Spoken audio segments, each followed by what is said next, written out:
নারী এশিয়ান কাপের দ্বিতীয় ম্যাচে উত্তর কোরিয়ার বিপক্ষে বড় ব্যবধানে হেরে অলিম্পিক ও বিশ্বকাপের স্বপ্ন অনেকটাই ফিকে হয়ে গেল বাংলাদেশের। এই ম্যাচে উত্তর কোরিয়া জয় পায় 5-0 গোলে। দর্শক, অস্ট্রেলিয়া থেকে সুখন সরকারের রিপোর্ট। প্রচন্ড গরমে যখন সিডনি উত্তপ্ত, তখন বিশ্বের 9 নম্বর দলের সাথে কমব্যাংক স্টেডিয়ামে মুখোমুখি লড়াইয়ে বিধ্বস্ত বাংলাদেশ। চীনের বিপক্ষে যে গর্ব অর্জন করেছিলেন ফুটবলের টাইগার্সরা, তা মাটিতে মিশে গেল নিমিষেই। সিডনিতে ম্যাচের শুরু থেকে একের পর এক আক্রমণে টাইগার্সদের রক্ষণ চেপে ধরে কোরিয়া। প্রথম 45 মিনিটে 16টি শট নেয়া কোরিয়ার 4টি ছিল লক্ষ্যে।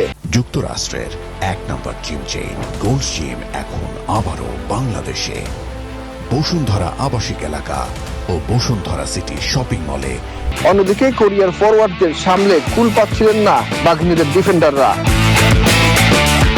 তবে গোলবারের নিচে দাঁড়িয়ে একাই লড়েছেন মিলি। একের পর এক নিশ্চিত গোল ঠেকিয়ে দলকে বড় বিপর্যয় থেকে বাঁচান তিনি। 3বার কোরিয়ার গোল বাতিল, বাংলাদেশের পাশে ছিল ভাগ্য। তারপরেও 2-0 গোলে পিছিয়ে থেকে বিরতিতে যেতে হয় বাংলাদেশের। দ্বিতীয়ার্ধে ম্যাচের 62 ও 64 মিনিটে আরো 2টি গোল হজম করে বসে বাংলাদেশ।